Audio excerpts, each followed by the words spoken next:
Market එක open වෙච්ච ගමන් මේ පිප් 130 ගානක සෙල් එන්ට්‍රි එක මම ගත්තේ කොහොමද? ඔයාලට පේනවා මම ගත්ත සෙල් එන්ට්‍රි එක. දැන් ඔයාලට ෂුවර් නැත්තම් මම මෙහෙම සෙල් එකක් ගත්තා කියලා මම මේ සෙල් එක ගද්දි පොඩි ස්ක්‍රීන් රෙකෝඩ් එකක් දාගත්තා. චුට්ටකට ඒක බලලා එන්නකෝ. මේ දැන් ටිකකට කලින් ගත්ත සෙල් එන්ට්‍රි එක. මම මේක චුට්ටක් යවන්නම්. ඔන්න ඔතනින් තමයි මම එන්ට්‍රි එක ගන්නෙ. ඔය විදියට TP එක තියාගෙන ඔන්න ඔය විදියට තමයි එන්ට්‍රි එක සෙට් වෙන්නේ.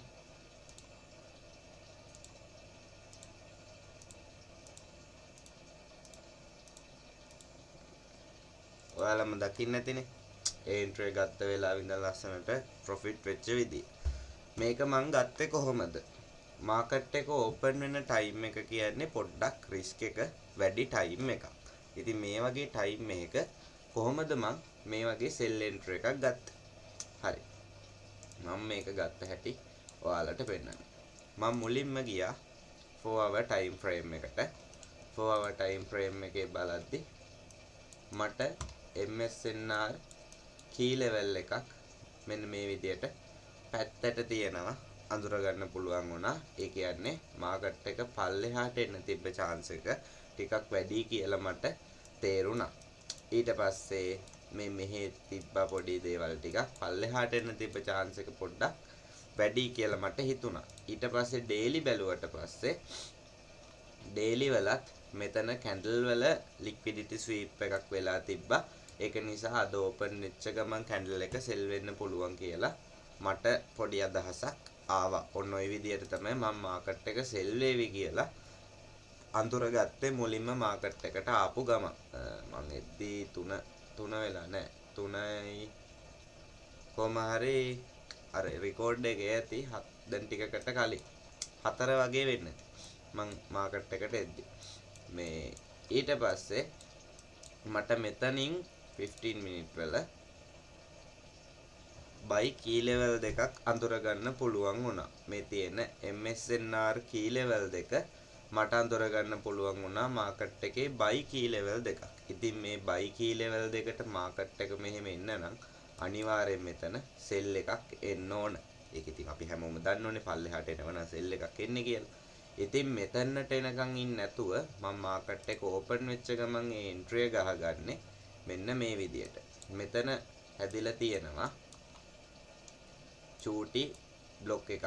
මෙතන 3 මිනිත් වල කොහොම පෙන්න 3 මිනිත් වල පොඩි POI එකක් හැදිලා තියෙනවා. මාකට් එක ඕපන් වෙච්ච ගමන් මෙතන ටච් වෙලා සෙල් වුණා. සෙල් වෙච්ච ගමන් මම මෙතන candle confirmation candle breakout එක අඳුරගෙන මේ 1 මිනිත් වල මේක එකපාර කඩාගෙන ගිහින් ආපහු entry එකට ආවා. හරිද? මේක එකපාර මෙහෙම break කරගෙන පල්ලෙහාට ගියා. හැබැයි ආපහු මේ විදියට උඩට ආවා. මේ උඩට ආපු වෙලාවේ මම මෙතනින් entry එකක් ගහ ගන්නවා. ඒක තමයි මේ ගියපු සෙල් එක. බොහොම සරල විදියට මම entry එක ගත්තේ. ඉතින් ඒක එච්චර සරල විදියට entry එක ගත්තේ මගේ තියෙන experience එකයි මම මාකට් එක බලන විදියනොයි. ඉතින් ඔයාලටත් ඔය විදියටම ගන්න පුළුවන් කාලයක් මාකට් එක හොඳට ප්‍රැක්ටිස් කරන්න. ඉතින් මීට වැඩිය දෙයක් මට මෙතන මේ වීඩියෝ එකේ කියලා දෙන්න බෑ.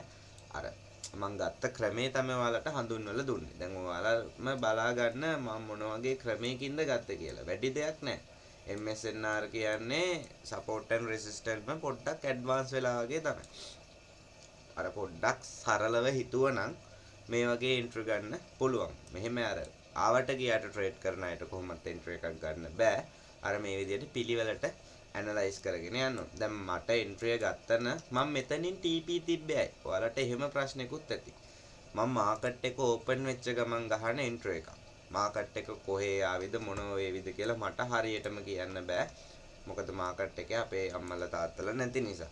ඒක නිසා මම රිස්ක් එක මැනේජ් කරගෙන මෙන්න මේ බ්ලොක් එකට මෙන්න මෙතන තියෙන POI එකට තමයි TP තියාගත්තේ. මෙන්න මේ වික් එක වගේ අල්ලලා තමයි TP තියාගත්තේ. එතකොට pips 130ක් මේ pip 131ක් මේ TP සෙට් වුණා.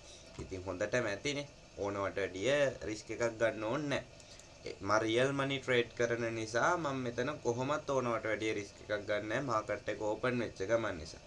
ඒක නිසා මම මෙතනින් TP එක තියාගෙන මෙතනින් සෙල් එකට එන්ටර් වුණා. මෙතනින් පාඩුවේ අයින් වුණා. ඒ ඇතිනේ මේ හරියට ට්‍රේඩ් එකක් ගත්තා. නැත්තම් හරි විදියට ගත්තා නම් TP එක මෙන්න මෙතනට මෙනවා. මොකද මෙතන තමයි මගේ buy level එක තියෙන්නේ. ඉතින් buy level එකට එනකම් මට හෝල්ඩ් කරන්න පුළුවන්. ඉතින් මම ඉතින් හරියට රිස්ක් එක මැනේජ් කරන නිසා ඒ වගේ ගොන් විදියට ට්‍රේඩ් කරන්න යන්නේ නැහැ. ගොන් විදිය කියන්නේ එතන එන්ට්‍රි එක ගත්තා නම් මෙතනට TP තියන්න පුළුවන් කිසිම ප්‍රශ්නයක් නැහැ.